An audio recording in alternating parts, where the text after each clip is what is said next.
Hello Yoga Tribe, I'm Anna and thank you for joining us for part 2 of day 17 of our self-love challenge.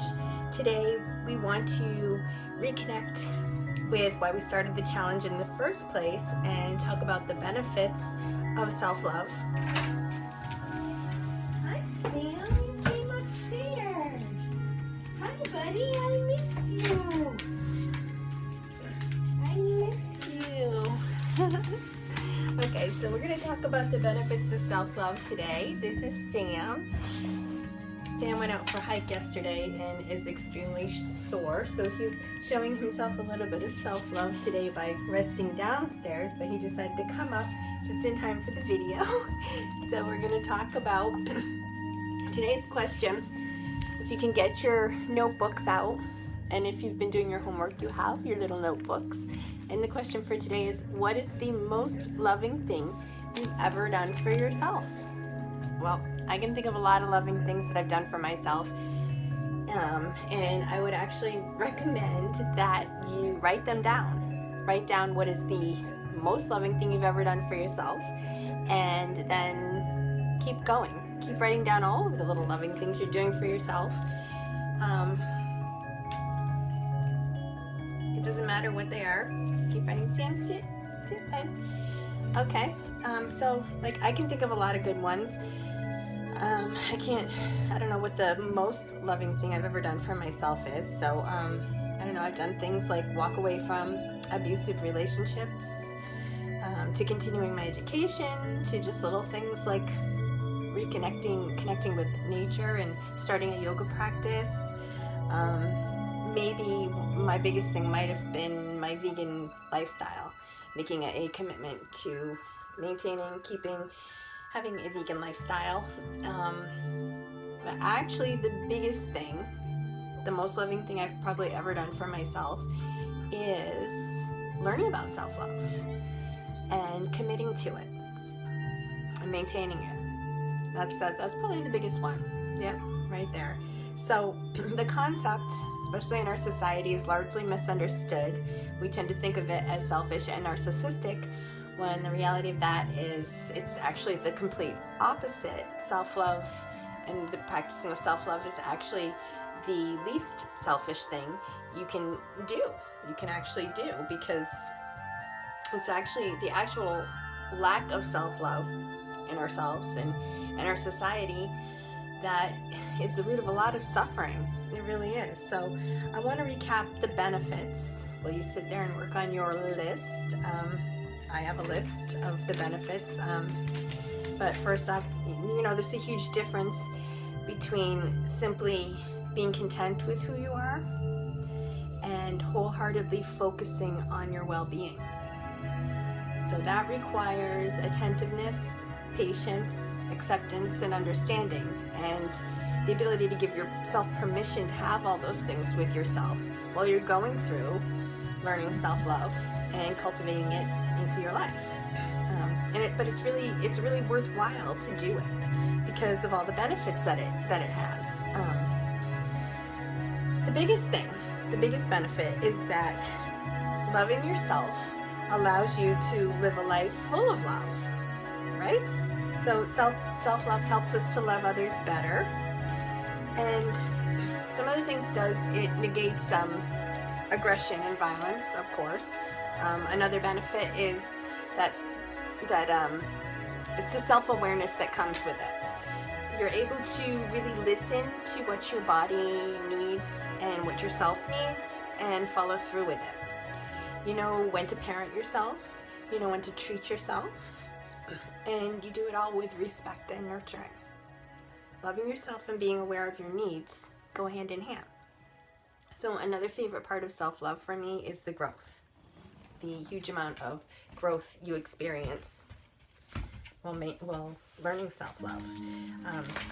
You have the confidence to be who you truly want to be.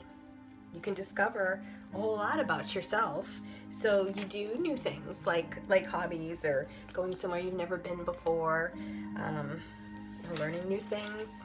Self-love promotes positive thinking and attracts other inspiring individuals. Self-love enables independence, and it It teaches you how to be happy on your own and value your alone time. And that helps us to maintain our relationships.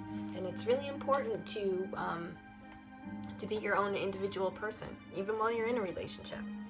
So I have 7 other benefits of self-love for you on a list. Number 1, you embrace change and challenges. Okay, because now you have learned more about fear and you have confidence in your abilities and your dreams. Number 2, you begin to value your time and you become very conscious of what, with whom, and how you spend your time. Your priorities shift as you discover what's most important to you. You can better identify your values and goals and then honor them. Number 3, rejection. Rejection becomes less challenging.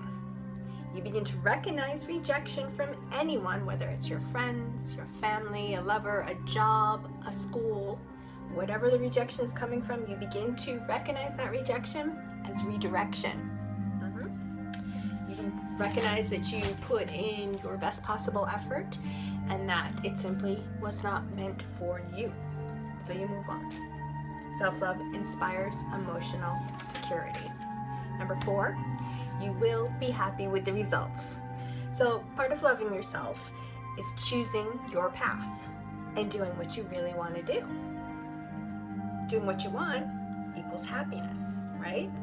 So you honor what's important to you, you follow through with it, and you make yourself accountable for the results, so you're going to be happy with the results. Number 5, other people's opinions. Yep, so others' opinions, they won't be as valuable to you anymore. They just won't. So you've heard what other people think about me or say about me is none of my business. And that statement is really, really true. And when I learned that and adopted that, a lot of stress and unnecessary worry fell out of my life. It just went away. It just went away. So then I started on this journey of self-love, and I figured out more to that. You know, I'm not saying that what people think about you or your life will become instantly insignificant, but the value that you place on these opinions decreased dramatically, just completely. Self-love gives you the confidence and the assurance to do what's important to you and ignore what others may feel is important for you. Number 6, you'll know who you are, who you want to be, and likely where you are going on your journey. And number 7, you will become less critical, less judgmental, more open-minded, because your focus is on you and your values, your journey, your life, and what you've identified for you and what you choose to honor. So you focus on your actions and others' journeys become not so significant, and you can simply honor and accept their path, which is equal to a lot more happiness for you. So once you discover self-love, your life just starts to flow.